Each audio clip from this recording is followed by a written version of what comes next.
कैसे हैं बेटा आप लोग? मस्त, बहुत सुंदर बेटा, मस्त रहना चाहिए, प्रसन्न रहना चाहिए, खूब प्रसन्न रहो। आपकी प्रसन्नता बनी रहे, आपके चेहरे पे मुस्कुराहट बनी रहे, इसलिए हम लोग कुछ अच्छा करें, तभी मुस्कुराहट बनी रहेगी। अच्छा करने के प्रयास में हम लोग आए हैं बेटा अध्याय 5 समांतर श्रेणी। समांतर श्रेणी में प्रश्नावली 5.1 का इंट्रोडक्शन देखेंगे और सॉल्यूशंस देखेंगे, उसका परिचय देखेंगे कि उसमें है क्या और उसके समाधान निकालेंगे। सरल समाधान, बिल्कुल सरल तरीके से, ठीक है। क्या करें बेटा? समांतर श्रेणी, नाम से स्पष्ट है, समान अंतर हो, वो श्रेणी, वो सीक्वेंस, वो प्रोग्रेशन जिसमें समान अंतर हो, ठीक है। ये समांतर श्रेणी किस पे काम करता है बेटा? संख्याओं पे डिपेंड करता है बेटा। ये किस पे डिपेंड करता है? संख्याओं पे। पूरा संख्याओं का ही खेल होता है।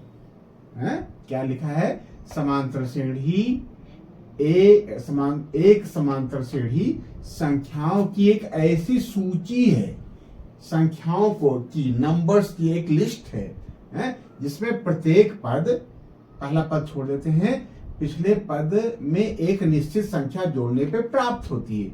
देखो बेटा, जैसे मान लीजिए लिखा है 1, क्या लिखा है? 1 पहला पद, उसके बाद लिखा है 3, उसके बाद लिखा है 5, उसके बाद लिखा है 7, उसके बाद लिखा है 9 एंड सो ऑन। 3 बिंदी लिख दिया। तो इस तरीके से ये बढ़ती जा रही है, ये सीढ़ी बढ़ती जा रही है, ये प्रोग्रेशन आगे बढ़ता जा रहा है, ठीक है। तो इसमें बढ़ने का एक नियम है। पहला पद तो कहां से आया हमको नहीं पता, ये 1 से भी शुरू हो सकता था और ये 5 से भी शुरू हो सकता है। पहला पद छोड़ दो, उसके बाद जो भी पद मिले हैं वह पहले, उससे जस्ट पहले वाले पद में कुछ एक निश्चित संख्या जोड़ने से प्राप्त हो रहा है बेटा। क्या? एक में यदि हम 2 जोड़ देते हैं बेटा, तो 3 मिल जाता है। 3 में फिर 2 जोड़ देते हैं तो 5 मिल जाता है। 5 में फिर 2 जोड़ देते हैं तो 7 मिल जाता है। 7 में फिर 2 जोड़ देते हैं तो 9 मिल जाता है। ऐसे ही ये बढ़ता जा रहा है।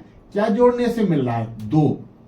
ये यही निश्चित संख्या है और इसी निश्चित संख्या को हम सार्वांतर बोलते हैं। इन दोनों में जो अंतर है 3 - 1 वो 2 है, यहाँ 5 - 3 2 है, 7 - 5 2 है, 9 - 7 2 है। सुंदर बेटा, बहुत सुंदर। क्या बेटा? कि एक समांतर श्रेणी संख्याओं की वह सूची, ये बेटा सब देखो इसमें संख्याएं ये शामिल है बेटा, संख्याओं की वह सूची जिसमें प्रत्येक पद, पहला पद को छोड़ दो, ये जो है पहला पद छोड़कर पिछले पद में 3 से पहले क्या है? 1 में एक निश्चित संख्या जोड़ने पे ये मिला, वो निश्चित संख्या 2 दिख रही है। ये कहां से आया? 5 कहां से आया? इससे पहले वाला जो पद है 3, ठीक है, इसमें 2 जोड़ने से मिल गया। 7 कहां से आया? इससे पहले वाला पद जो 5 है, 5 में 2 जोड़ने से 7 आया। 9 कहां से आया? इससे पहले वाला जो पद 7 है उसमें 2 जोड़ने से आया बेटा। ठीक बेटा, ये है समांतर श्रेणी और सार्वांतर। जो वो निश्चित संख्या है बेटा, क्या यहां हमने लिखा है एक निश्चित संख्या जोड़ने पे प्राप्त होता है, तो वह जो निश्चित संख्या है उसे हम समांतर श्रेणी का, समांतर श्रेणी को हम एपी भी बोलते हैं, अर्थमेटिक प्रोग्रेशन। क्या बेटा? Arithmetic progression. अर्थमेटिक क्यों? ये इसमें संख्याएं इन्वॉल्व है, इसलिए अर्थमेटिक बोलते हैं इसको। अर्थमेटिक प्रोग्रेशन है, आगे बढ़ रहा है, प्रोग्रेस हो रहा है, ठीक है। ये प्रोग्रेस भले ही प्लस में हो या माइनस में हो, वो हम अभी बता रहे हैं, ठीक है, लेकिन ये प्रोग्रेशन है ये, ठीक है। तो इस जो ये क्या बेटा, जो निश्चित संख्या है 2, ये क्या कहलाता है? इस प्रोग्रेशन का, इस एपी का, इस समांतर श्रेणी का सार्वांतर कहलाता है। क्या कहलाता है बेटा? सार्वांतर। और सार्वांतर को हम कॉमन डिफरेंस भी बोलते हैं और हम इसे स्मॉल d से डिनोट करेंगे, ठीक बेटा। अब देखो कुछ टर्म्स हैं, उनको हमको मेमोराइज करना पड़ेगा। देखो ये चैप्टर तो बहुत आसान है, क्यों? ये चैप्टर बहुत आसान है। अभी जो आप करके आए हो quadratic equation, linear equation two variable, उसमें जो आपने वर्ड प्रॉब्लम से सिचुएशंस को, ठीक है, स्थितियों को, जो आपने द्विघात समीकरण में ax² + bx + c में, ठीक है, या लीनियर इक्वेशन इन 2 वेरिएबल में, ठीक है, a1x + b1y + c1 = 0, a2x + b2y plus C2 equal to 0 में आपने जो फॉर्मुलेट किया था, चेंज किया था परिस्थितियों को एक द्विघातीय समीकरण में परिवर्तित किया था, या परिस्थितियों को आपने दो चर वाले रैखिक समीकरण में परिवर्तित किया था, उसके कंपेयर में ये ठीक है बेटा, वो भी ठीक है, ये भी ठीक है। हम लोग किसी को गलत नहीं कर सकते हैं, किसी को बुरा नहीं कर सकते। बुरा क्या कहेंगे, यहाँ हमारा सेंस आसान और टफ से है, सब सही है, सब आसान है, वो भी आसान है और ये भी आसान है, ठीक है। तो क्या कर रहे थे कि ये क्लियर हो गया ना बेटा, हमने जो लिखा था नंबर। अच्छा, पहला पद कहीं से भी शुरू हो सकता है, ठीक है। पहला पद आप 99 से शुरू कर दो बेटा, कहीं से भी, पहले पद का कोई नियम नहीं है, लेकिन उसके बाद के जो पद हैं उसमें एक निश्चित संख्या जोड़ने पे मिलता है। जैसे मान लिए 99 है, उसके बाद आ गया 97, ठीक है। 97 के बाद आ गया 95, 95 के बाद आ गया 93, ऐसे ये प्रोग्रेस हो रही है, ठीक है। अब देखो 97 और 99 में जो डिफरेंस है वो -2 का है, ठीक है। 99 में यदि हम बेटा क्या जोड़ दें, प्लस का ये -2 प्लस कर दें, 99 में हम -2 प्लस कर देते हैं तो ये मिल जाता है। 97 में यदि हम -92 प्लस कर देते हैं, 97 में यदि हम -2 जोड़ देते हैं तो 95 मिल जाता है। 95 में यदि हम -2 जोड़ देते हैं तो 93 मिल जाता है। तो ये भी एक समांतर श्रेणी है, भले ही यहाँ सार्वंतर माइनस में है। तो क्या बेटा, सार्वंतर प्लस में भी हो सकता है, सार्वंतर शून्य भी हो सकता है और सार्वंतर प्लस भी हो सकता है, सार्वंतर तीनों सिचुएशन में। अच्छा, एक सिचुएशन ये देखो बेटा, जैसे मान ली लिखा है 5, 5 एंड सो ऑन। अब देखो इन दोनों में अंतर कितने का बेटा, 0 का। इन दोनों में अंतर कितने का है, 0 का। इन दोनों में अंतर कितने का है, 0 का। तो क्या ये समांतर श्रेणी है? हाँ, ये समांतर श्रेणी है। क्यों? ये पद पिछले वाले पद में 0 जोड़ने पे मिल रहा है, यह पद 5 में 0 जोड़ने से मिल रहा है, यह पद इसमें 0 जोड़ने से मिल रहा है। यही हमारी परिभाषा है। एक समांतर श्रेणी संख्याओं की एक सूची है, ये भी संख्याएं हैं, सूची जिसमें प्रत्येक पद पिछले पद में एक निश्चित संख्या, 0 एक संख्या है, एक निश्चित संख्या जोड़ने पे प्राप्त होता है, ठीक है। तो वो निश्चित संख्या सार्वंतर कहलाती है। यहाँ सार्वंतर क्या बेटा, 0 है, यहाँ सार्वंतर क्या है, -2 है, ठीक बेटा। ये चीज हो गई। तो हमारे कहने का मतलब ये कि जो सार्वंतर है वो प्लस में भी हो सकता है, यदि आगे बढ़ रहा है, नंबर्स आगे बढ़ रहे हैं तो सार्वंतर जाहिर है बेटा प्लस में होगा। यदि नंबर्स रिड्यूस हो रहे हैं, नंबर्स कम हो रहे हैं, नंबर्स आरोही क्रम में जा रहे हैं, अवरोही क्रम में, आरोही मतलब बढ़ रहा है, अवरोही क्रम में जा रहे हैं, डिसेंडिंग ऑर्डर में जा रहे हैं, तो क्या होगा बेटा, वो जो अंतर है सार्वंतर है, ऋण होगा। यदि परिवर्तन वैल्यू में कोई परिवर्तन नहीं हो रहा तो सार्वंतर बेटा 0 है, ठीक है। अच्छा, इसमें एक निश्चित पद को एक निश्चित नंबर से डिनोट करते हैं। जैसे मान लीजिए पहला पद को हम किससे डिनोट करते हैं, ए से। यदि क्या ये पहला पद हम ए लेते ही, यदि पहला पद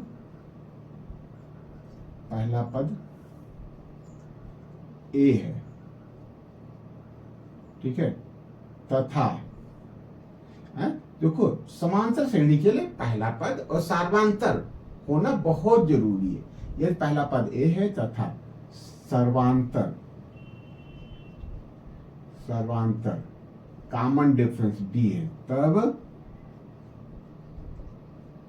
एपी कह लो या समांतर श्रेणी कह लो, समांतर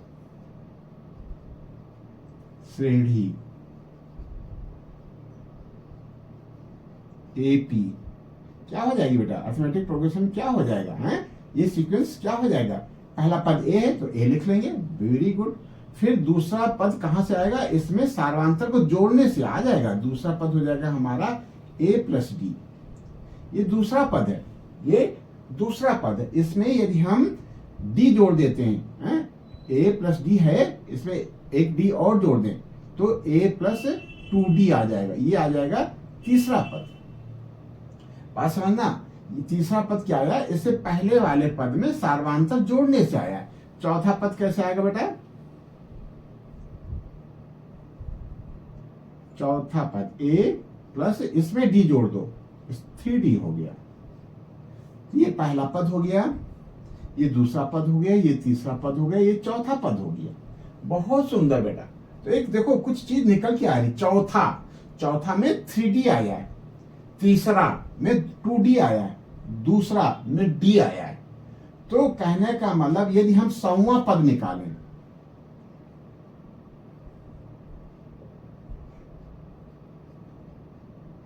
तो देखो तीसरा पद आया 2d और ये चौथा पद आया 3d, तो 100वां पद आ जाएगा a प्लस 99d। 100वां पद जौन सा पद है उसमें से एक कम कर दो, d से मल्टीप्लाई करके a में जोड़ दो, बस यही बात है बेटा। देखो ये समझना बेटा, पहला पद a, दूसरा पद d, दूसरा में 1d, तीसरा में तीसरा पद, ये तीसरा है बेटा, फर्स्ट सेकंड थर्ड, तीसरा पद, तीसरा मतलब 3 में एक कम किया 2d, चौथा 4 में एक कम किया तब ये मिला तो 100वां, तो 100 में एक कम करेंगे तो ये मिल जाएगा। Very good. तो इसको क्या बोलते हैं बेटा, इसको आप कह सकते हो standard AP, general form of AP, या आप कह सकते हो मानक रूप, समांतर श्रेणी का मानक रूप। ये क्या बेटा, मानक रूप है, स्टैंडर्ड फॉर्म है, मानक रूप। ठीक, ये क्या है, मानक रूप है। ठीक है, कोई भी पद आप निकाल सकते हो। ये पहला पद a है, सार्वधातुक d है, तो समांतर श्रेणी ऐसे बन जाएगी a plus d, a plus 2d, a plus 3d and so on. 3 dot रख देंगे। और यदि nवां पद निकालना है, क्या निकालना है, nवां पद, तो इसको हम क्या लिखते हैं बेटा, an। nवां पद को क्या लिखते हैं, an। तो nवां पद 100वां पद हो गया, 100 ऋण 1 99d, चौथा पद हो गया 4 ऋण 1 3d, तीसरा पद हो गया तीसरा 3 में एक कम किया 2d, a प्लस 2d, तो nवां पद हो जाएगा a तो लिखेंगे ही, और n में हम एक कम कर देंगे, n माइनस 1 इंटू d। बहुत सुंदर बेटा, बहुत अच्छा आप कर रहे हो, बहुत सुंदर बेटा। बस इस एक्सरसाइज के लिए बस यही बेसिक है बेटा। क्या, यही इसका इंट्रोडक्शन है, यही इसका परिचय है, यही इसका बेसिक है। क्या है कि यदि संख्याएं ऐसी हो, कुछ संख्याएं ऐसी लिखी हो, कुछ संख्याएं ऐसी लिखी हो जो प्रत्येक पद पिछले वाले पद में एक निश्चित संख्या जोड़ने पे मिल जाए, ठीक है, तो वह ग्रुप है, वो संख्याओं की सूची जो है समांतर श्रेणी कहलाएगी। एक समांतर श्रेणी संख्याओं की एक ऐसी सूची है जिसमें प्रत्येक पद पिछले पद में एक निश्चित संख्या जोड़ने पे प्राप्त हुई है। जैसे हम लोगों ने क्या बताया था, क्या लिखा था बेटा, कुछ भी लिख लो, 2 लिख लो, 2 सार्वधातुक 3 ले लो, 2 3 5 3 8 3 11 3 14 2 3 5 3 8 3 11 3 14 एंड सो ऑन। देखो चेक कर लो, 8 में 5 माइनस करेंगे तो 3 आएगा, 11 में 8 माइनस करेंगे तो 3 आएगा, 14 में 11 माइनस करेंगे 3 आएगा। 8 कहाँ से आया, 5 में 3 जोड़ने से आया। 11 कहाँ से आया, 8 में 3 जोड़ने से आया। तो इस तरीके की जो सूची है वो समांतर श्रेणी कहलाती है। और इनमें जो अंतर है, दिस माइनस दिस, अच्छा अंतर हम ऐसे निकालेंगे, थर्ड टर्म से सेकंड टर्म को माइनस करेंगे, फोर्थ टर्म को भले ही माइनस में आवे, फोर्थ टर्म से थर्ड टर्म को माइनस करेंगे, तो जो ये आ जाएगा वो सार्वधातुक होगा। इन दोनों के बीच में जो अंतर है वो सार्वधातुक होगा। इसे हम d से डिनोट करते हैं, स्मॉल d से। पहला पद हमने a से डिनोट कर लिया, दूसरा पद स्मॉल d से डिनोट कर लिया, तो हमारी श्रेणी इस रूप की हो जाती है। पहला पद तो a फिक्स है, इसमें सार्वधातुक जोड़ दिया, दूसरा पद आ गया, दूसरे पद में फिर d जोड़ दिया, इसमें फिर d जोड़ दोगे तो 2d आ जाएगा। इसमें फिर डी जोड़ दोगे तो 3D आ जाएगा। तो इस तरीके से सीढ़ी आगे बढ़ेगी। तो चौथा पद 3D है, a प्लस 3D। तीसरा पद है a प्लस 2D। जितनावां पद निकालना है उसमें से एक कम कर दिया, तो 100वां पद हो गया a प्लस 99D। तो इसी आधार पे हमने nवां पद निकाल लिया। ये कितना हो जाएगा, an इक्वल टू nवां पद को हम an से डिनोट करते हैं, ये हो जाएगा a plus n-1 into D. बहुत सुंदर बेटा, ठीक है।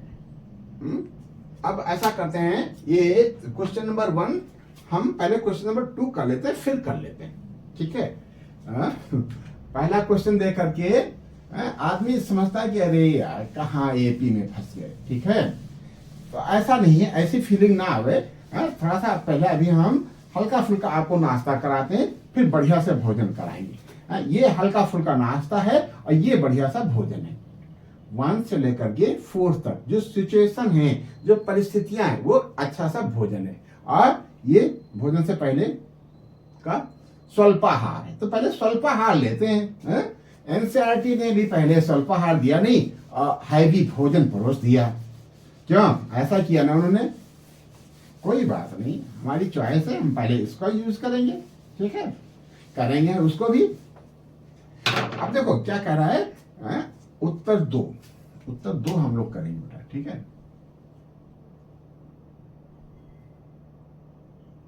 पहला पार्ट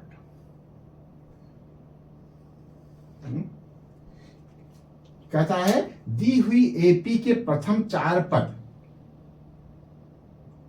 जबकि a बराबर 10 और d बराबर 10, प्रथम 4 पद लिखना है। क्या लिखना है बेटा? प्रथम 4 पद। तो हम लिख लेंगे बेटा, दिया है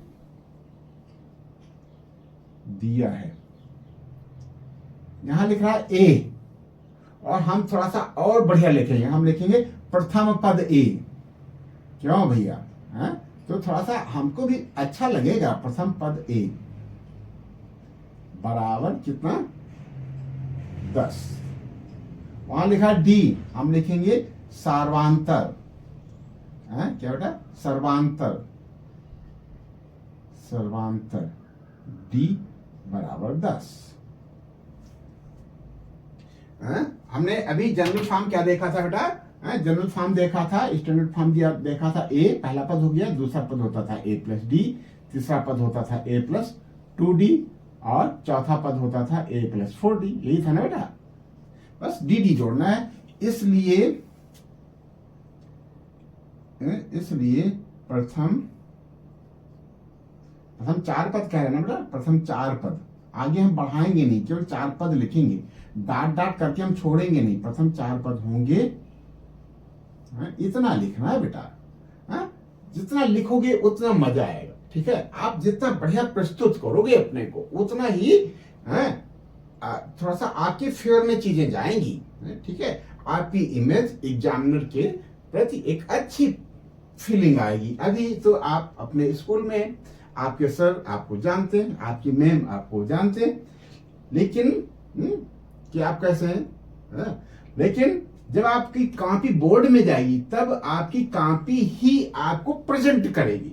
तो यदि जैसी आपकी कॉपी होगी वैसा ही आपका प्रेजेंटेशन उसकी दिमाग में आएगा, उसकी छवि, आपकी छवि उसके दिमाग में वैसे ही आ जाएगी। यदि आप साफ सुथरा लिखोगे, सुंदर लिखोगे, तो उसके दिमाग में आ जाएगा कि ये हमारा जो बालक है या बालिका है वो भी साफ सुथरी है और सुंदर है, ठीक है। तो और फिर वो अच्छे भाव आपके प्रति पैदा हो जाएंगे, ठीक है। यदि आप कहीं मान लो गड़बड़ा भी रहे हो तो आपको संभाल लेगा। और यदि आपने कॉपी में प्रस्तुति अच्छी नहीं की तब वो भी मुंह टेढ़ा करे, ऐसे ही है लापरवाह कोई, ठीक है। तो इसलिए हम अपने को प्रेजेंट करेंगे, बढ़िया से बढ़िया चीजों को लेकर के एग्जामिनर को समझाने की कोशिश करेंगे। एग्जामिनर को लगे अरे वाह, एग्जामिनर के दिमाग पे जोर जाए ही ना, ठीक है, वो ज्यादा सोचे ही ना, उसको हम मौका ही ना दें, सोचने का काम हम कर लें, बस उसको बस मार्क्स देने का काम उसके हाथ में रखें।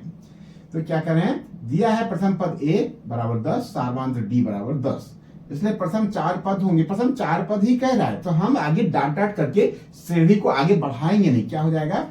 a मतलब 10 प्रथम पद हो गया, इसमें ए प्लस डी, 10 जोड़ दो, कितना आ गया बेटा 20, 20 में 10 जोड़ दो 30, 30 में 10 जोड़ दो तो 40। बस यही उत्तर हो गया है। चाहो तो आप आंसर लिख दो, कोई रोकेगा नहीं आपको, कोई मार्क्स नहीं काटेगा। आप ANS लिख करके आंसर भी लिख सकते हो, या यदि यहाँ आपने उत्तर लिखा है तो आप यहीं भी उत्तर लिख लो, कोई फर्क नहीं पड़ता है। एक पैटर्न अपना लो बेटा, जो पैटर्न अपनाओ वही पैटर्न करते जाओ बेटा। ठीक है, सेकेंड पार्ट क्या कहता है, ए कितना दे रखा है -2 दिया है प्रथम पद a बराबर -2 तथा क्या बेटा, तथा सर्वांतर d बराबर कितना, d बराबर 0। देखो d 0 भी हो सकता है, इसलिए प्रथम चार पद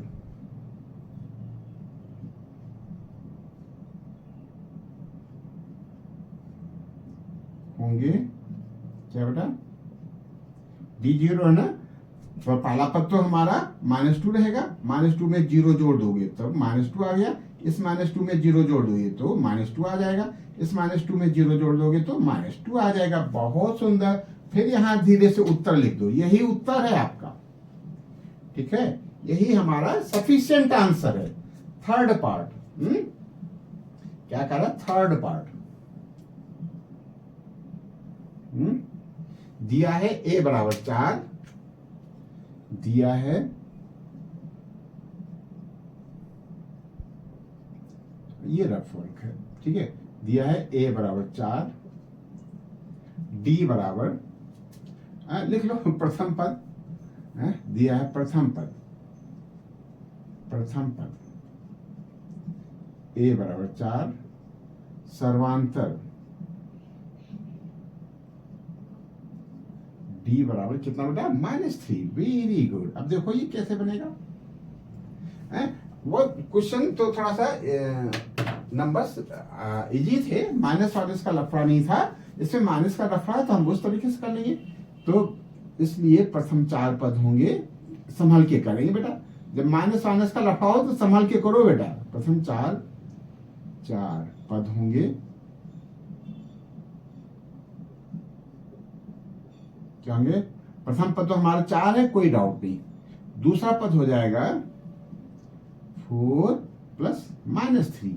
क्यों भैया, हमको संभल के चलना है, कहीं हमसे गलत ना हो। दूसरा पद होता है a प्लस d है हमारा -3, तो हमने लिख लिया 4 धन ऋण 3 है, इसलिए हमने इसको ब्रैकेट में बांध के रखा। और फिर तीसरा पद क्या हो जाएगा, a प्लस 2d, तो a तो लिख लिया, प्लस 2 लिख लिया, और d के जगह पे -3 लिख लिया। देखो बेटा खूब संभल के चलना है। प्रथम पद हो गया, द्वितीय पद हो गया, तृतीय पद एवं, ठीक है, जैसा देश वैसा भेष। ये थोड़ा सा इस टाइप से करने वाला था तो हमने इस टाइप से किया। ये बेटा सिंपल थे, 10-10 जोड़ना था, जोड़ते चले गए। इसमें 0 जोड़ना था तो वही रह गया। लेकिन यहाँ थोड़ा सा लफड़ा था, तो ये क्या है, इनको संभल के, इनके साथ बड़ा प्यार से व्यवहार करने वाला है। इनको खोल दोगे तो चीजें गड़बड़ा सकती हैं, इसलिए इनको बांध के रखना है। यदि माइनस में है तो इसको ब्रैकेट में करके ही रखना है, फिर सॉल्व करना है। ठीक है, और चौथा पद क्या होता है, a प्लस 3d, 3 इंटू -3। बस अब इसको सॉल्व कर लो, अथवा ही करके बढ़ाओ। बराबर, क्योंकि समीकरण तो है नहीं, बराबर भी ले सकते हो क्योंकि ये फिक्स संख्या हो गई। 4 अथवा करके लिख लो बेटा, है अथवा। ठीक है, 4 हो गया। अब ये कितना हो जाएगा, +3, प्लस है बाहर, अंदर माइनस है, तो ये प्लस और माइनस मिलकर माइनस हो जाएगा। इसको हम थोड़ा एक स्टेप और लिख लेते हैं, 4 - 3 दूसरा पद हो गया। और तीसरा पद हो जाएगा 4 और 2 को 3 से मल्टीप्लाई करोगे -6, 4 -6, और चौथा पद हो जाएगा कितना बेटा 4 -9। ठीक है, अब लिख लो, अथवा ये 4 पद होंगे या ये होंगे 4 पद या ये होंगे, मतलब इसी को हमने बढ़ाया है। 4, ये कितना हो जाएगा 4 में से 3 जाएगा 1, ये 4 में से 6 जाएगा कितना बेटा -2, और ये 4 में से 9 जाएगा तो -5, -3 का डिफरेंस आ जाएगा। यही उत्तर हो गया हमारा। बहुत सुंदर। थोड़ा सा हम संभल के इसलिए किए कि कहीं कैलकुलेशन में गलती ना होने पावे। प्लस माइनस में हमसे कैलकुलेशन में गलतियां हो सकती हैं, तो जब हम देखते हैं ना कि कीचड़ भरा रास्ता है तो हम संभल करके चलेंगे बेटा, देख करके चलेंगे, संभल के चलेंगे बेटा। कब? जब रास्ता हमारा कीचड़ भरा हो, साफ सुथरा रास्ता है, दे दनादन। क्यों? चाहे पैदल चल रहे हैं, चाहे बाइक से चल रहे हैं, चाहे कार से चल रहे हैं, ये रास्ता कहीं गड़बड़ है तो हमको संभल के चलना पड़ेगा। माइनस की चीजें कहीं हमको फंसा सकती हैं, इसलिए उनसे सावधान होकर रहना है। फिर फोर्थ पार्ट में फ्रैक्शन है, भिन्न में है, ये किसमें बेटा भिन्न में है, सार्वांतर। कोई बात नहीं, हम लोग करेंगे बेटा। ठीक है, फोर्थ पार्ट दिया है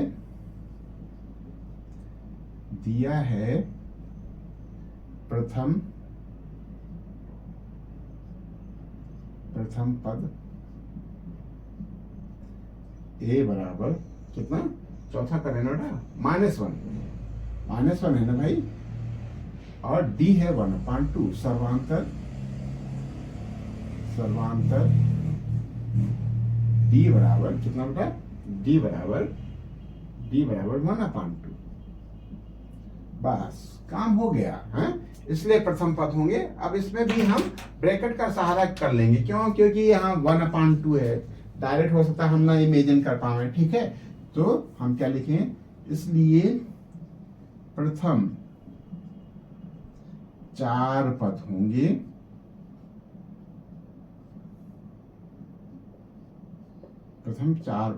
क्या बेटा? पहला पद तो -1 है, ये तो हमारे पकाया मिल गया, हमको कुछ नहीं करना पड़ेगा। दूसरा पद के लिए हम लिखेंगे -1 + 1/2। ठीक है, तो इस ब्रैकेट की जरूरत नहीं है, कोई बात नहीं है, इसी जगह पे आप स्मॉल ही लगा सकते हो। ठीक है, फिर तीसरा पद हो जाएगा 2d, कितना बेटा a + 2d है। a है हमारा -1 + 2 × d का मतलब 1/2। पहला पद हो गया, दूसरा पद हो गया, तीसरा पद हो गया, चौथा पद हो जाएगा a + 3d, 3 × 1/2। बस इसको सिंपल कर लो, अथवा करके बढ़ा लो, बराबर ना लिखो। ठीक है, अथवा -1 तो -1 बना रहेगा, ये कितना हो जाएगा -1 और 1/2 को सिंप्लीफाई कर लोगे तो कितना आएगा, ये 2 आ जाएगा, -2 + 1, तो ये बेटा हमारा -1/2 आ जाएगा। कितना आ जाएगा, -1/2। ठीक है, नहीं होता तो अलग अलग पे सॉल्व कर लो। यहाँ 2 तो कैंसिल हो जाएगा, -1 में से 1 चला जाएगा तो यहाँ 0 बचेगा। ठीक है, अब इसको चाहो तो आप रफ पे सॉल्व कर लो। -1 + 3/2, एलसीएम ले लोगे 2 आ जाएगा, -2 और +3, 3 में से 2 चला जाएगा 1, तो ये प्लस का 1/2 आया। ये बढ़ रहा है बेटा। ठीक है, -1 था, -1 में 1/2 जोड़ दिया तो कितना आ गया, -1/2 बचा। -1/2 में +1/2 करोगे तो 0 आ जाएगा, 0 में 1/2 प्लस करोगे तो 1/2 आ गया। बहुत सुंदर बेटा, यही आपका उत्तर हो गया। ठीक है, अब हम ये वाला पार्ट कर लेते हैं, क्वेश्चन नंबर 2 का 5th पार्ट को, 2 का ये 5th पार्ट लास्ट पार्ट है बेटा। क्या लिखे, दिया है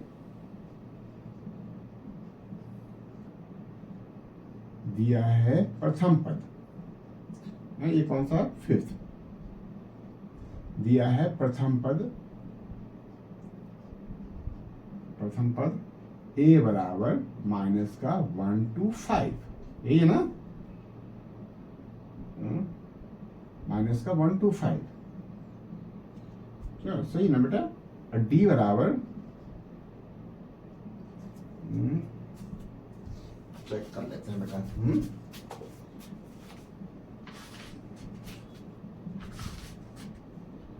क्वेश्चन नंबर 2 1.25 है, देखो इसीलिए हमको कुछ कंफ्यूजन हो रहा था, हैं? अंदर से फील होने लगता है कि कहीं कुछ गड़बड़ है, क्योंकि सार्वंतर पॉइंट में था, ये इतना था, तो ये कितना बेटा 1.25, वेरी गुड।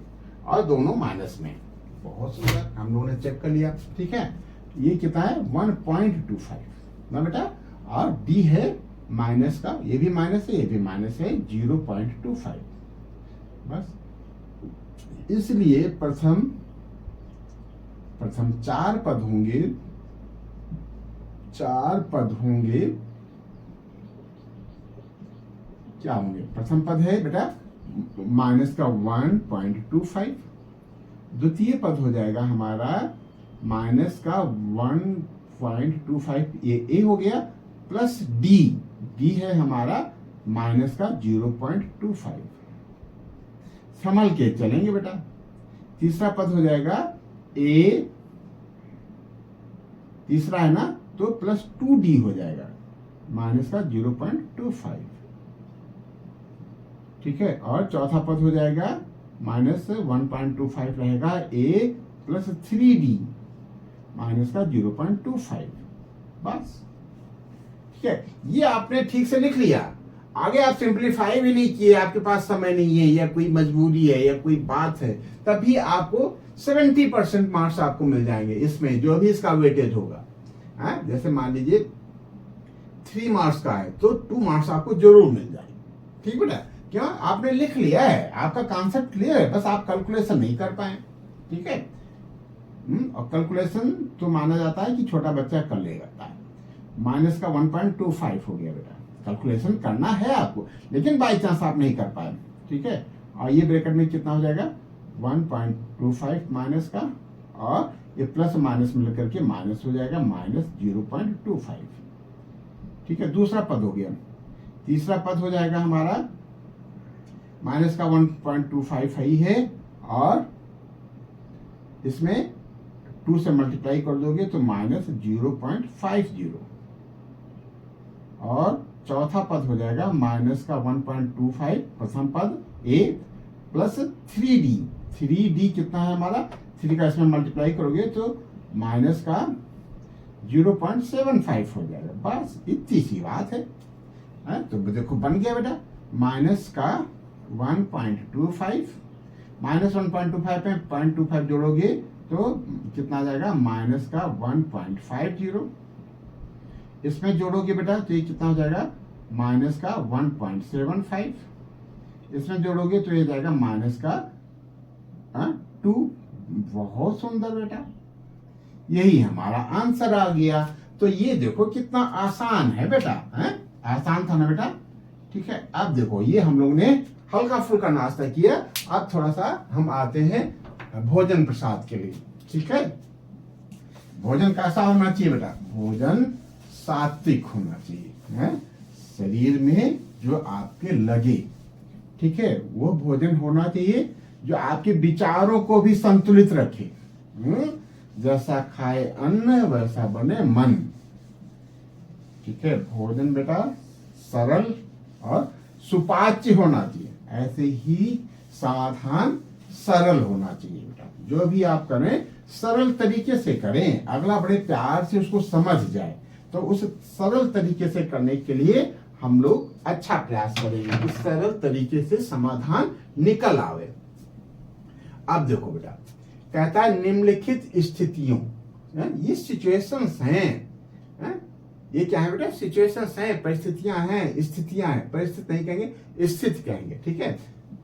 निम्न स्थितियों में संबंध, इन स्थितियों में जो से संबंधित जो संख्याएं हैं, क्यों, क्योंकि समांतर श्रेणी संख्याओं की एक सूची है, सब खेल संख्याओं पे निर्भर करता है। तो कहता है कि प्रत्येक में निम्न स्थितियों में संबंध संख्याओं की सूची एपी में है क्या पूछ रहा है, और है तो क्यों है।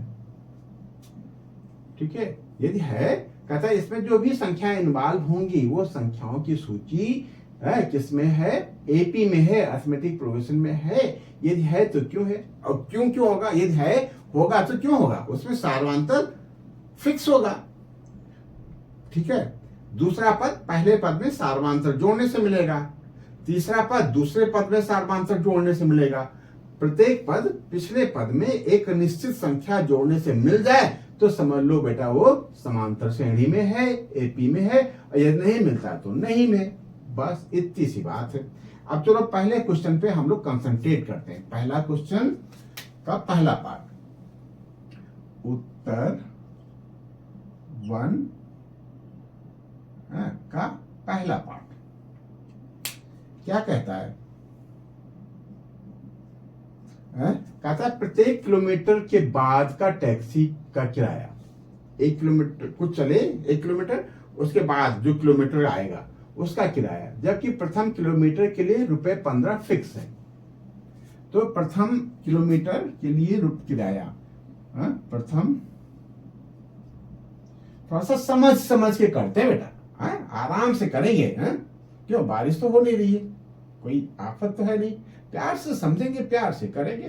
ठीक है, प्रथम पद नहीं लिखेंगे अभी, हमको प्रथम पद हम बाद में समझेंगे, मतलब प्रश्न के हिसाब से हम चीजों को विजुलाइज करेंगे।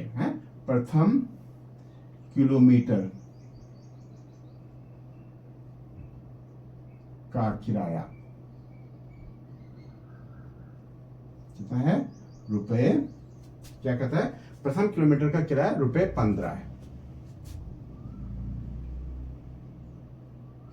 यहां एक चीज ऊपर डाल सकते हैं प्रश्नानुसार,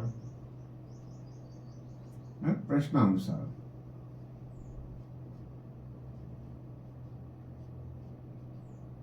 ठीक है, द्वितीय, अब देखो कहता है और प्रत्येक अतिरिक्त किलोमीटर के लिए, और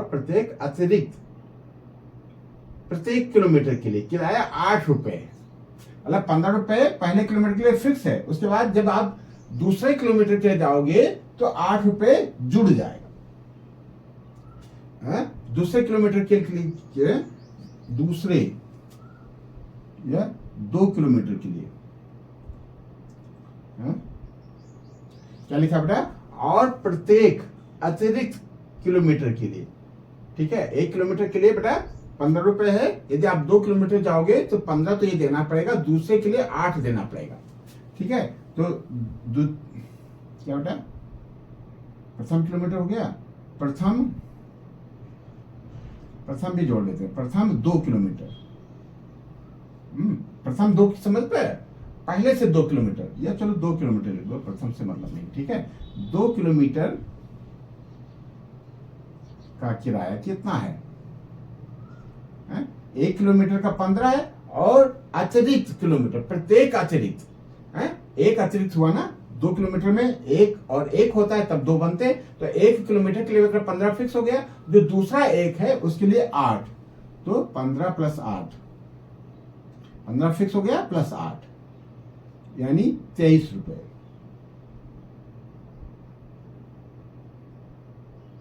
ठीक है, 3 किलोमीटर के लिए बेटा, क्या 3 किलोमीटर के लिए का किराया, 2 किलोमीटर के लिए तो 23 फिक्स है, और 2 किलोमीटर, तीसरे किलोमीटर में 8 और जुड़ जाएगा, 23 + 8, ये ₹31 है। ठीक है, चौथे किलोमीटर के लिए,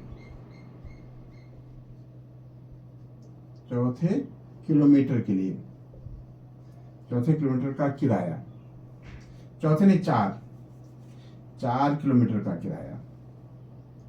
ठीक है, 4 किलोमीटर का किराया कितना बेटा, ये 31 तो है ही है, धन 8, ये कितना हो जाएगा, ₹39। बात सुन पाए? तो 1 किलोमीटर के लिए किराया ₹15, 2 किलोमीटर के लिए किराया ₹23, और 3 के लिए 31 और 4 के लिए 39। ऐसे ही बेटा ये बढ़ता जाएगा। ठीक है, 3 भैंस ऐसे कर सकते हो, ऐसे ही बढ़ेगा बेटा ये। ठीक है, जितना जाओगे उतना ही बढ़ेगा, उतना ही उसी साइज पे उसी रेशियो में किराया बन जाएगा। तो अब क्या चीजें निकल के आएंगी? प्रत्येक क्या है, निम्नलिखित स्थितियों में किन स्थितियों में संबंधित संख्याओं की सूची एपी है? तो संबंधित संख्याएं होंगी अतः संबंधित संख्याएं। देखो, क्वेश्चन के प्रश्न के भाषा में ही उत्तर की भाषा होनी चाहिए। कहता है निम्न स्थितियों में से किन स्थितियों में संबंध संख्याओं की सूची, और यहां संबंध संख्याएं क्या है बेटा? 15, 23, 31, 39 एंड सो ऑन। तो वही चीज हम लिखेंगे बेटा, क्या है? अतः संबद्ध संख्याओं की सूची होगी, संख्याओं की सूची है, संख्याओं की सूची है। क्या है बेटा? 15, 23, 31, 39 एंड सो ऑन, है ना? चूंकि जो एक एपी है, समांतर श्रेणी भी लिख सकते हो। ठीक है, आप एपी भी लिख दोगे, पूरे मार्क्स मिलेंगे। ये ना सोचना भैया हम हिंदी मीडियम से पढ़ रहे हैं तो हम एपी क्यों लिखें। अरे थोड़ी सी आदत डालते हैं, क्यों, क्या है, मजा लेते हैं। तो जो एक एपी है और सर्वांतर 8, बस इतना सा लिखना है। ये तो बात हो गई प्रश्न 1 का पहला भाग हम लोगों ने कर लिया, बता दिया कि इसमें जो संबंध संख्याओं की सूची है वो ये है, जो एक एपी है। बस आप देखो, सेकंड पार्ट थोड़ा सा समझना पड़ेगा, बढ़िया से इमेजिन करना है। ठीक है, कहता है कि किसी बेलन में, सिलेंडर में, सिलेंडर समझते हो? ठीक है, ये मेंसुरेशन का चैप्टर नहीं है, लेकिन सिलेंडर तो आप बहुत पहले से जानते हो बेटा, बेलन। ठीक है, इस शेप का बेलन होता है। ठीक है, ये भरा हुआ है। किसी बेलन में उपस्थित हवा की मात्रा, हवा कब होगी? जब ये बिल्कुल दोनों तरफ से बंद होगा। हवा की मात्रा, इसमें हवा की मात्रा जो होगी कब? जब कि वायु निकालने वाला पंप प्रत्येक बार में बेलन की शेष हवा का, जो भी इसमें है, शुरुआत में तो शेष हवा पूरी है। मान लो इसमें हवा है V, हवा को कैसे मेजर करते हैं बेटा? वॉल्यूम में मेजर करेंगे। वॉल्यूम को चलो हम मान लेते हैं V। ठीक है, इसमें संख्याएं देने रखी हैं, संख्याएं आएंगी, कुछ यदि होगा V का कुछ मान होगा तो उसके आसपास आ जाएंगी। हमको एक स्टैंडर्ड लेकर के चलना है बेटा। हमने मान लिया कि इस बेलन का आयतन V है, वॉल्यूम V है। तो शुरू में हवा थी, इसमें V कितनी थी? अपने वॉल्यूम के बराबर, तो इसमें हवा होगी। तो क्यूबिक यूनिट मान सकते हो, क्यूबिक इकाई मान सकते हो, V क्यूबिक इकाई, ऐसा लिख लोगे, मजा आ जाएगा बेटा। करते हैं तो अच्छा करें, क्यों? माना शुरुआत में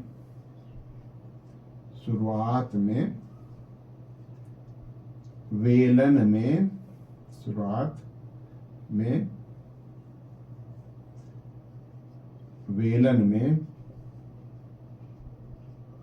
में हवा V क्या घन इकाई, क्या लिखोगे? घन लिखोगे ना, क्यूबिक को। V घन इकाई थी। क्या बेटा, सही है ना ये स्टेटमेंट? माना शुरुआत में वेलन में हवा V घन इकाई थी। V घन समझ रहे हो? 10 सेंटीमीटर क्यूब, ये तो घन इकाई ही बोला ना, 10 घन सेंटीमीटर या 10 घन मीटर। तो ये घन इकाई हो गया। सेंटीमीटर मीटर हमको भी पता नहीं, कुछ भी हो सकता है, डेसीमीटर हो सकता है। तो इसलिए हमने यहाँ इकाई डाला है। इकाई एक स्टैंडर्ड रूप है, ठीक है। v घन इकाई थी, ठीक है। तो प्रथम पद हमारा v हो जाएगा। बहुत सुंदर। तो अब देखो, तो पहले हवा थी v, पहली बार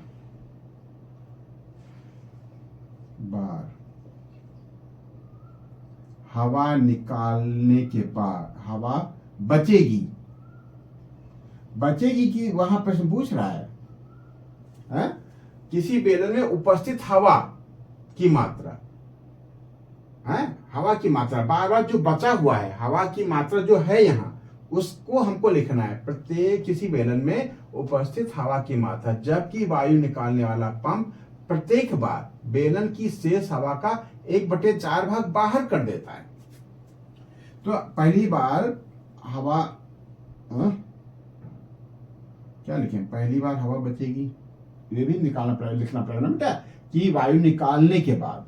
और यहाँ वायु लिखा है तो हम लोग हवा क्यों लिख रहे हैं? क्यों भैया? वायु है ना, तो वायु लिखो भैया, थोड़ा अच्छा लिखो। माना शुरुआत में बेलन में वायु v घन इकाई थी, तो पहली बार वायु समझ के लिखते बेटा। पहली बार वायु निकालने के बाद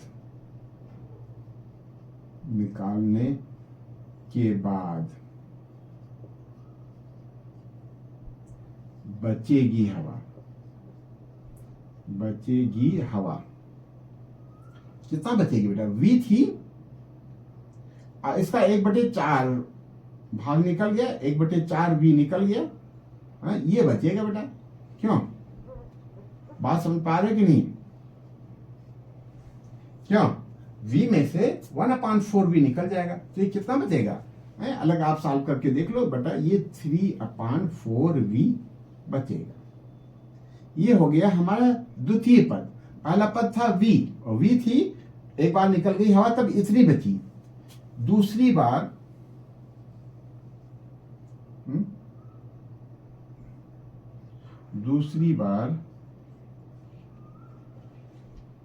फिर हवा देखिए लिखे बचेगी वायु। हवा क्यों लिखते हो भैया? वायु लिखो, थोड़ा अच्छा लगता है। पहली बार वायु निकलने के बाद बचेगी वायु, इतना हो गया। और दूसरी बार वायु निकालने के बाद, चाहते तो हम शॉर्टकट में बता करके आगे बढ़ जाते, लेकिन हम लोग फील करते हुए चल रहे, समझ के चल रहे। खूब बढ़िया टाइम है हमारे पास। दूसरी बार वायु निकालने के बाद बचेगी वायु। कितना?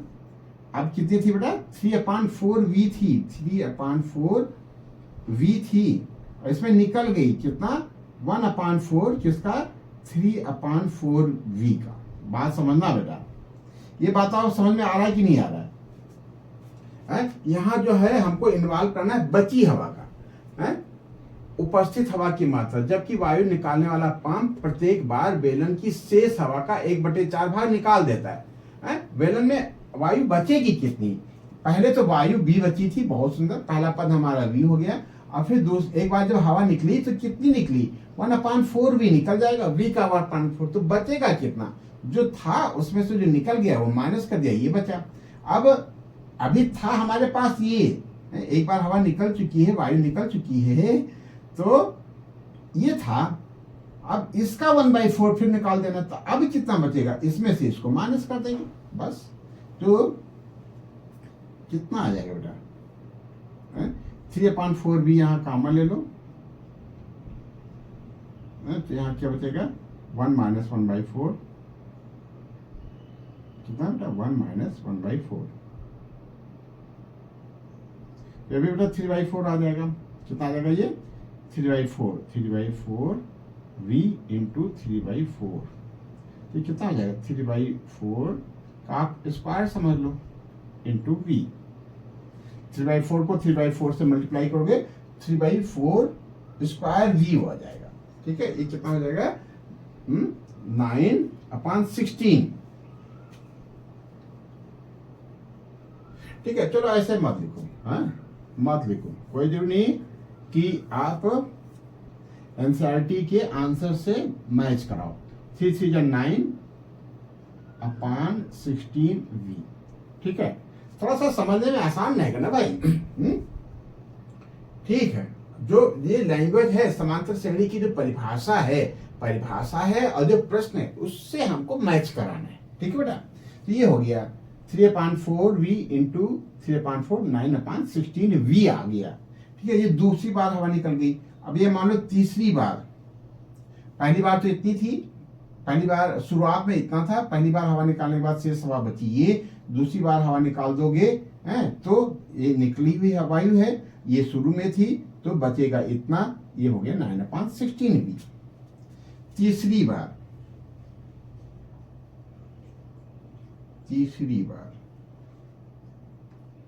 हवा निकालने के बाद, फिर हवा क्यों आ रहा है बार बार, तीसरी बार वायु,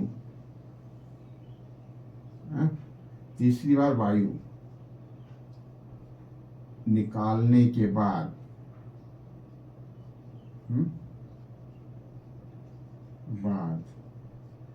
बची वायु का ही पूछ रहा है हम बेटा। बची वायु कितनी हो जाएगी, थी कितनी हमारे पास 9/16 ये था, और इसका 1/4 ऑफ 9/16V ये कम हो जाएगा, तो बचेगा कितना, इतना था, और कम कितना होगा, इतना, तो जो कम हुआ उसको माइनस कर दिया बेटा, बस इतनी सी बात है। इसमें एलसीएम ले लोगे, चलो सीधे एलसीएम लेते हैं। 16 चौको 64 ही आएगा ना बेटा, क्या एलसीएम 16 चौको 64 है, यहाँ 16 है, 64 ही आएगा, 64 लिख लो बेटा। ठीक है, इसमें 4 से गुणा करना पड़ेगा, तो 4 9 36V हो गया, और ये हो जाएगा 9V। कितना आ गया, ये आ गया बेटा 36 हो जाएगा 27V। ठीक है, एक पैटर्न तो बन रहा है लेकिन अंतर सेम नहीं आ रहा है, तो फिर ऐसे कर दो बेटा, ऐसे 3 लाइन हॉरिजॉन्टल ऐसे डाट चढ़ा दो, बस आपका कॉन्सेप्ट क्लियर है। तो अब लिख लेते हैं, अतः क्या लिखे बेटा, अतः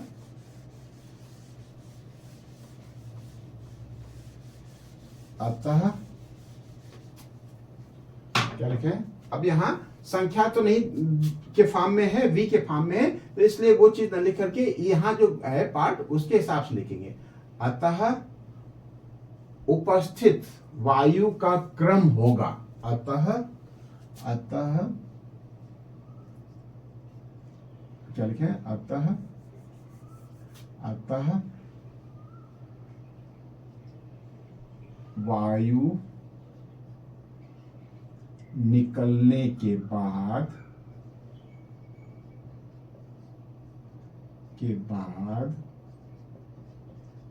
शेष वायु का क्रम होगा,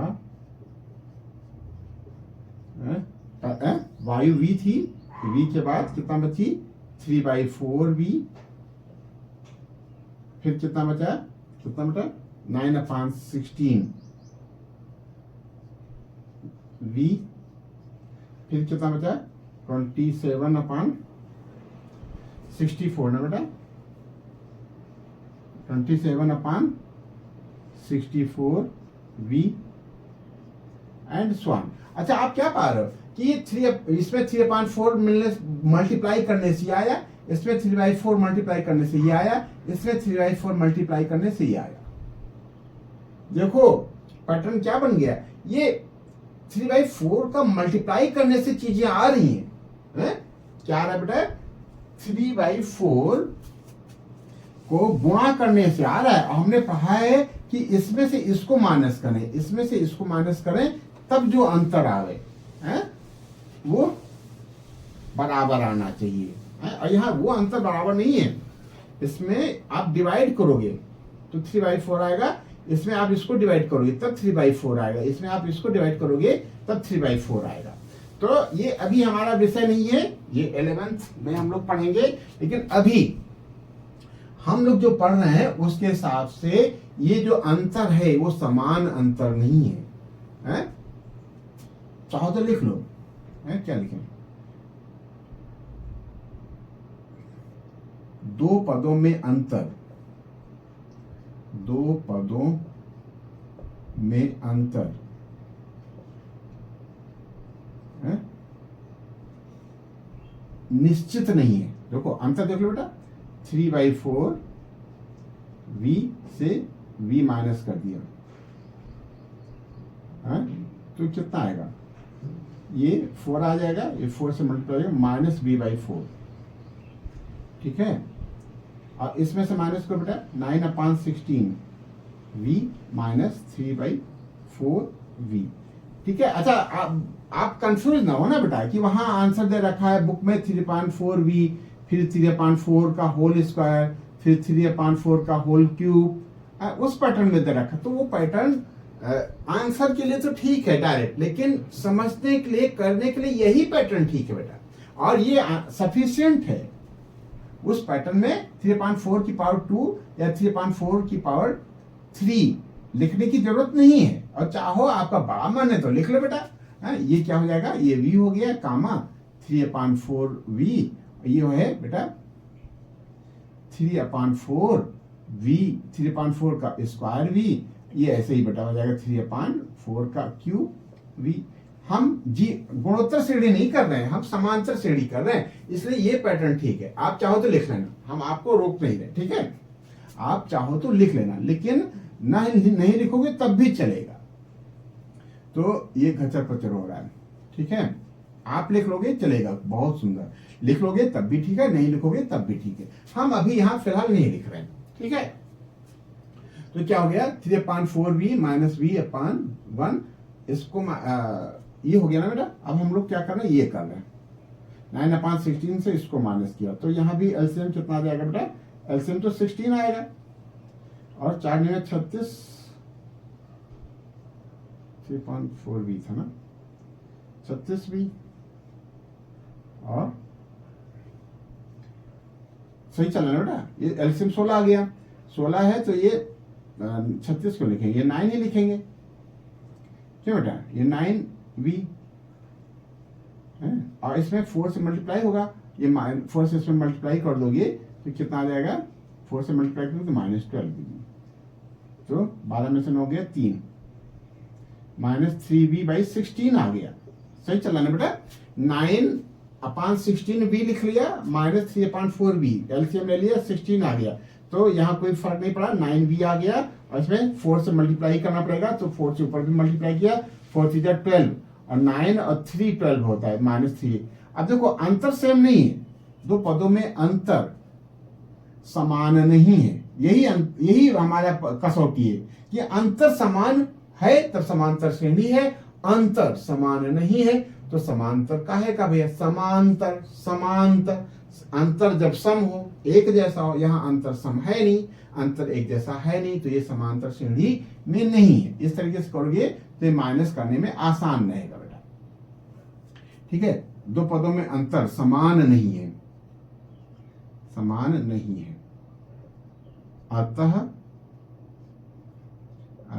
यह एक एपी नहीं है। एपी लिखो शान से, एपी नहीं है। समांतर श्रेणी भी लिख सकते हो, लेकिन उससे आसान पड़ेगा एपी लिखना। अतः यह एक एपी नहीं है। बहुत सुंदर बेटा, बहुत सुंदर तरीके से आपने किया है, ठीक है। आपने नाश्ता किया, पहला क्वेश्चन, पहला पार्ट भी आसान था, ये थोड़ा सा समझने वाला था, लेकिन हमें उम्मीद है बेटा कि हमने खूब प्यार से समझाया है, आपने खूब मन लगा करके, खूब कंसंट्रेट होकर के समझा है। बाई चांस यदि कहीं कुछ कंफ्यूजन हो बेटा, कमेंट में जरूर लिखो, है ये समझ में आया, हमारे समझाने का तरीका से आप वाकिफ हुए हैं, आपको अच्छा लगा कि नहीं अच्छा लगा, ये हमको जरूर बताओ, ठीक है। ये हो गया बेटा। अब हम थर्ड पार्ट करेंगे,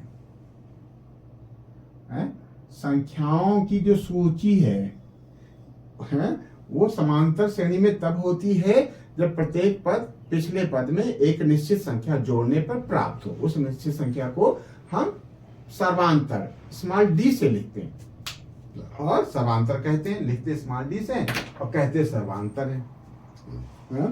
कहता है कि प्रत्येक मीटर की खुदाई के बाद एक कुआं खोदने में आई लागत, जबकि प्रथम मीटर की खुदाई की लागत रुपए 150 है। तो जैसे पहला किया था वैसे ही ये तीसरा भी होगा। पहला बेटा समांतर श्रेणी में नहीं था, समांतर श्रेणी में था, ये तीसरा भी समांतर श्रेणी में दिख रहा है क्योंकि जो खुदाई की लागत है वो समान अंतर से बढ़ रहा है। 50 रुपए प्रति मीटर की खुदाई बढ़ रही है, तो कोई बात नहीं, अच्छी बात है ये तो है। तो लिख लेते हैं, वैसे ही लिखेंगे बेटा। प्रथम किलोमीटर की खुदाई की लागत, ऐसे लिखो बेटा है? प्रथम किलोमीटर की खुदाई की लागत, यही बेटा हमारा प्रथम पद भी हो जाएगा है। लागत कितनी है बेटा? रुपए कितना है प्रथम मीटर के लिए? शुरुआत में थोड़ा सा टफ रहता है इसलिए 150 रुपए, ठीक है। 2 किलोमीटर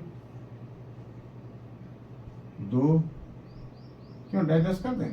2 किलोमीटर की खुदाई की लागत होगी, आप लिख लेना बेटा पूरा है 150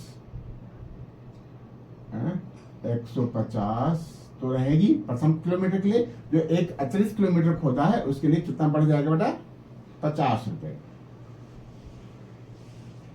कितनी हो जाएगी बेटा? रुपए 200। 3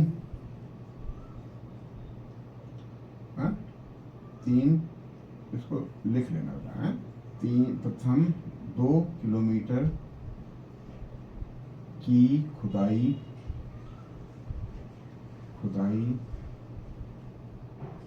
की लागत,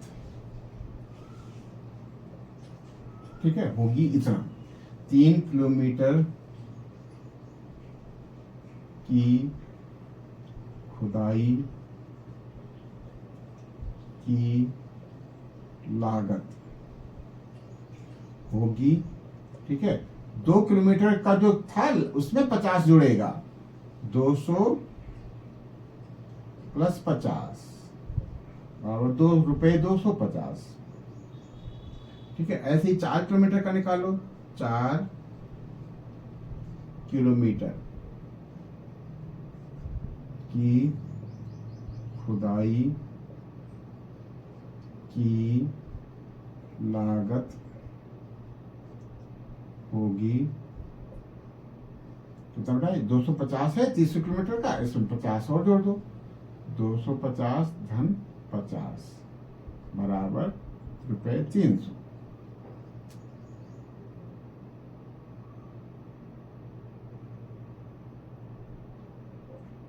ठीक है, क्यों सही चल रहा है बेटा?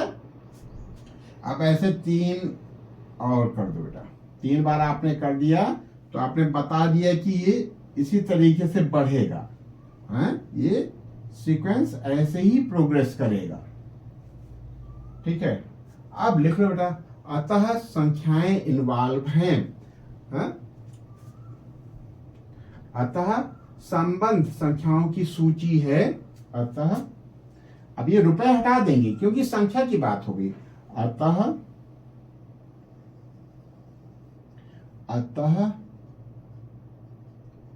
संबंध संबद्ध संख्याओं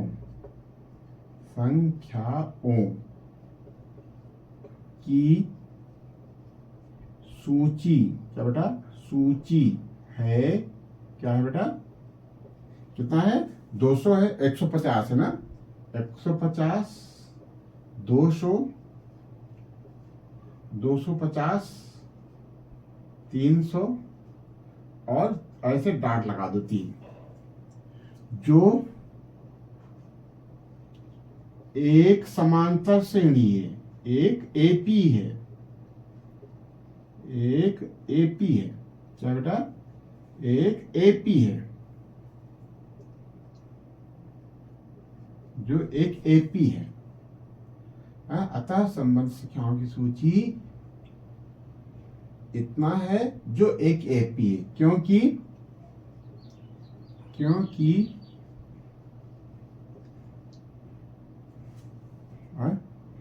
सर्वांतर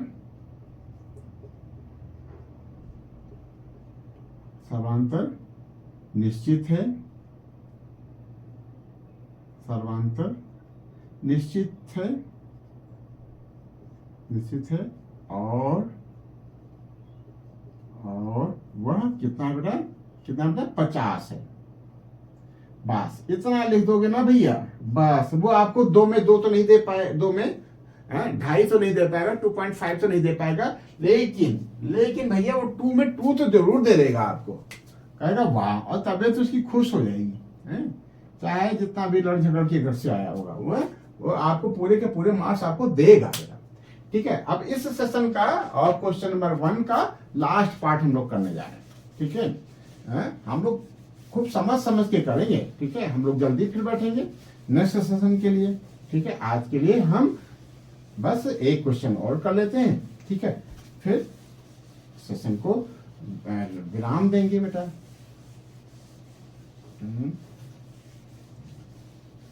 ठीक है, 4th पार्ट।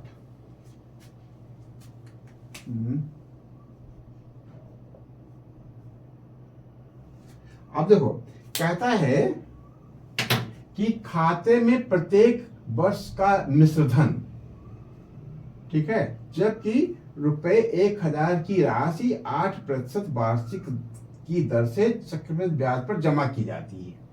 अब देखो बेटा, चक्रवृद्धि ब्याज लग रहा है। ठीक है, चक्रवृद्धि ब्याज रहा है तो हर बार जो मिश्र धन होगा उसमें अंतर समान नहीं होगा। तो देखने से लगता है, क्यों? क्योंकि चक्रवृद्धि ब्याज देखो, पहले 1000 रुपए था मूलधन कितना था? 1000। लेकिन जब 8% उसका ब्याज है तो पहले वर्ष उसको मिलेगा 1000 का 8% यानी 80 रुपए। तो दूसरे वर्ष में मिश्र धन हो जाएगा 1080। जो 1080 होगा वो मूलधन की तरीके से काम करेगा। पहले ब्याज लगा था 1000 पे, अब ब्याज लगेगा 1080 पे 8%। तो अब जो ब्याज आएगा वो थोड़ा सा ज्यादा होगा। फिर हर बार जो है मिश्रधन बढ़ता जाएगा, बढ़ेगा कोई बात नहीं, लेकिन वो उसका जो रेशियो है वो सर्वांतर है, वो निश्चित नहीं रहेगा। क्यों बेटा? क्योंकि ये चक्रवृद्धि ब्याज है। ठीक है, ये हम समझ तो गए प्रथम दृष्टया कि भैया ये समांतर श्रेणी नहीं बनेगी, इसमें जो संख्याएं मिलेंगी, संख्या कहां से? मिश्रधन के रूप में जो है प्रत्येक वर्ष। लेकिन इसको हम प्रेजेंट कैसे करें, चलो देखते हैं बेटा। इसमें मानने की भी जरूरत नहीं, जैसे वहां हमने माना था V आयतन, V घन सेंटीमीटर माना था, V घन इकाई माना था। यहां बेटा मानने की भी जरूरत नहीं, यहां तो दे रखा है। तो दिया है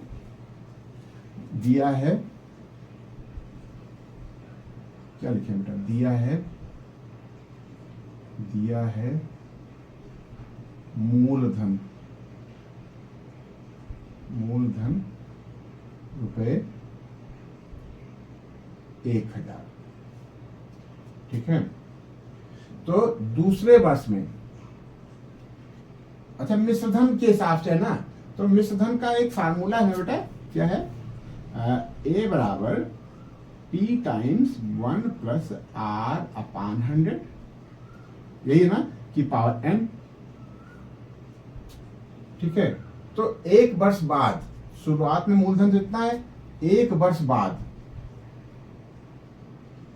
मिश्रधन होगा कितना हो जाएगा बेटा? यहां समय की जगह पे 1 लिख लो, ये हो जाएगा 1000 1 + 8/100 की पावर 1 तो ना लिखो, कोई बात नहीं, चलेगा। ये बात समझ पा रहे हो कि नहीं बेटा? तो ये कितना हो जाएगा 1000, और इसको सॉल्व कर लो, करें कि छोड़ दें? चलो कर लेते हैं। ये किससे करें? 4 से। 4 दूनी 8, 4 25, 25 एकन 25, 25 दो 27, 27/25। ठीक है, बात सुन पा रहे कि नहीं? 1 धन 8/100, तो 4 दूनी 8, 4 25, 1 धन 2/25, एलसीएम लोगे 25 आएगा, 25 एकन 25 धन 2 27/25, कितना आ गया? 27/25। तो 1 वर्ष बाद मिश्रधन इतना होगा। ठीक है, 2 वर्ष बाद, 2 वर्ष बाद मिश्रधन, मिश्रधन कितना हो जाएगा बेटा? कितना हो जाएगा? यहां फार्मूले में 2 लगा दो बेटा। 1000 और ये 1 धन 8/100 की घात 2, तो ये 8/1, ये साल होकर के आया था 27/25, 1000 इंटू कितना बेटा? 27/25 की पावर 2। अब देखो ये मल्टीपल में बढ़ रहा है, 27/25 के मल्टीपल में चीजें बढ़ रही, मल्टीपल में बढ़ रही। ठीक है, एडिशन में नहीं बढ़ रही। एडिशन में बढ़ती, जोड़ में बढ़ती, घटाव में बढ़ती, तब ये समांतर श्रेणी होता है। ये गुणोत्तर श्रेणी हो रहा है, कोई बात नहीं, गुणोत्तर श्रेणी हम अभी नहीं पढ़ रहे हैं। ये समांतर श्रेणी है। समांतर श्रेणी में हम ये बता दिया भैया, ये तो बनेगी नहीं, यहाँ अंतर है, मल्टीपल में ही अंतर है बेटा, 27/25। यहाँ मल्टीपल में ही अंतर है, इसमें जब 27/25 से मल्टीप्लाई करोगे तभी आ रहा है। 3 वर्ष बाद, 3 वर्ष बाद मिश्रधन होगा, कितना होगा बेटा? 1000 ब्रेकर में 1 प्लस कितना? 8/100 की पावर 3। 3 वर्ष बाद की बात हो रही है बेटा। ये हो जाएगा 1000 गुणे 27/25 की घात 3। देखो, इसमें 27/25 से गुणा किया तो ये आया, इसमें 27/25 से गुणा किया तो पावर बढ़ गई, 1 + 1 2 हो गया। इसमें फिर 27/25 से गुणा करोगे तो 2 की जगह पे पावर 3 हो गई। तो क्या हो गया? 27/25 का गुणा हो रहा है। क्या हो रहा है? प्रत्येक पद पिछले पद में 27/25 के गुणा करने पे प्राप्त होता है, या तो जोड़ने पे प्राप्त होता या घटाने पे प्राप्त होता तो समांतर श्रेणी में होता। ये गुणा करने पे प्राप्त हो रहा है, इसलिए समांतर श्रेणी में नहीं है।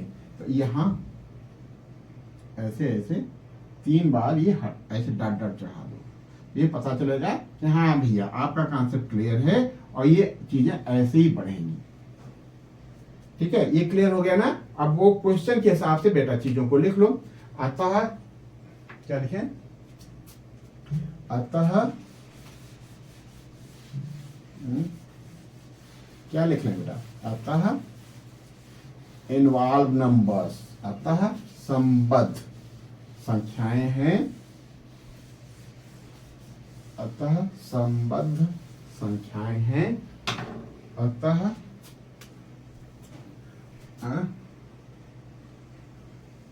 अतः अतः संबद्ध, संबद्ध संबद्ध संख्याएं हैं, संख्याएं हैं बेटा। कितनी है? पहले कितना था? 1000, फिर 1000 गुणा 27/25, फिर 1000 27/25 की घात 2, 1000 27/25 की घात 3। ऐसे 3 विधि लगा दो जो एक समांतर श्रेणी में नहीं है। क्यों? समांतर निश्चित नहीं है। ठीक है, अब इसमें से इसको माइनस करोगे तो कुछ और आएगा, इसमें से इसको माइनस करोगे तो कुछ और आएगा। ठीक है, तो यहाँ करने की जरूरत नहीं है, ये तो दिख रहा है बेटा। तो क्या लिखा बेटा, अतः संबंध संख्या इतना है, जो जिनमें सर्वांतर निश्चित नहीं है,